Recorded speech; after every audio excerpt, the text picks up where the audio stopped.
Bonjour et bienvenue à tous. Toujours dans le sujet les marchés publics, on arrive aujourd'hui au type des marchés publics. Pour suivre la formation depuis le début, je vous laisse les liens des vidéos précédentes dans la description et le lien de la playlist qui contient toutes les vidéos. Les types de marchés publics. Les marchés publics sont classés dans deux grandes familles. La première famille classe les marchés par projet, l'autre classe les marchés par nature. On commence par les marchés par projet.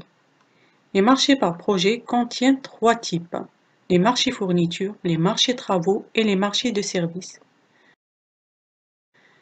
Les marchés de fourniture. Ils portent sur l'acquisition de biens mobiliers, c'est-à-dire qui peuvent être déplacés sans risque de détérioration. Exemple, l'acquisition d'équipements ou d'installations complètes de production, l'achat des engins ou des voitures. Les marchés travaux. C'est un marché dont les prestations portent sur la réalisation d'un ouvrage ou d'une partie d'un ouvrage. La réhabilitation et l'entretien des ouvrages font partie de ces marchés. C'est ce type de marché qui touche le plus le domaine du bâtiment et du génie civil. Les marchés de services. Ils portent sur des prestations mobilières, matérielles et intellectuelles. On distingue deux types, les marchés d'études et les marchés de maîtrise d'œuvre. Les marchés d'études, ils sont soit à caractère mobilier, études à caractère économique, sociologique, juridique, financière, soit à destination immobilière, études préparatoires à l'acte de construire, comme l'étude avant-projet, études géotechniques et autres. Cette catégorie de marché est caractérisée par un résultat qui n'est pas défini avec précision. Le marché de maîtrise d'œuvre. Comme on l'a dit dans la vidéo Les acteurs des marchés publics, le maître d'ouvrage et le maître d'œuvre sont liés par un marché de maîtrise d'œuvre. Ce marché a pour objet l'assistance du maître d'ouvrage dans certaines phases de la conception, du contrôle et de l'exécution du marché.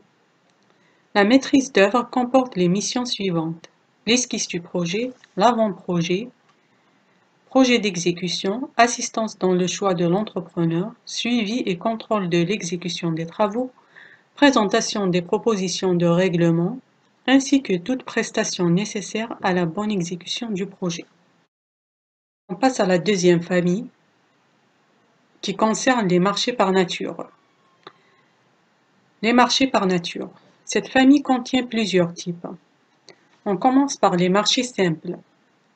Les prestations du marché sont confiées à une seule personne. Quand on dit personne, c'est personne physique ou morale, qui veut dire entreprise ou fournisseur. Le titulaire du marché peut sous-traiter certaines prestations.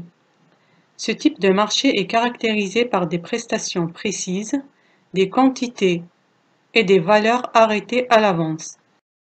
Le marché de clientèle. Il ne comporte aucune indication sur les quantités et la valeur des commandes globales, mais la période de réalisation des prestations est déterminée et les prix unitaires sont fixés.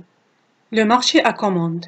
On a recours à ce type de marché lorsque les quantités et la période d'exécution des prestations ne peuvent être déterminées avec exactitude. Cette catégorie de marché est caractérisée par un minimum et un maximum, c'est-à-dire le minimum que le service contractant s'engage à commander et le maximum au-delà duquel le prestataire n'est plus engagé. Le marché à commande est caractérisé par le fait qu'il porte sur l'acquisition de fournitures et de services de type courant et répétitif. Le contrat programme, lorsque la prestation projetée s'étend sur plusieurs années. Il peut être procédé à la conclusion d'un marché pour le montant et la période correspondante. Le marché à lots séparés. Deux cas se présentent dans ce type. Soit le projet est divisé en plusieurs lots et confié à plusieurs partenaires co-contractants, chacun intervenant dans son lot sans relation avec les autres partenaires. Ce type est possible pour les lots indépendants les uns des autres et pouvant être mis en service séparément. Soit le projet est divisé en plusieurs lots et confié à un groupement d'entreprises. Chacune d'elles intervient pour la réalisation d'une partie du projet de manière conjointe et solidaire. Le recours à ce type de marché est conditionné par l'intérêt de l'opération. Enfin, je vous remercie de m'avoir suivi. Attendez-moi dans les prochaines vidéos.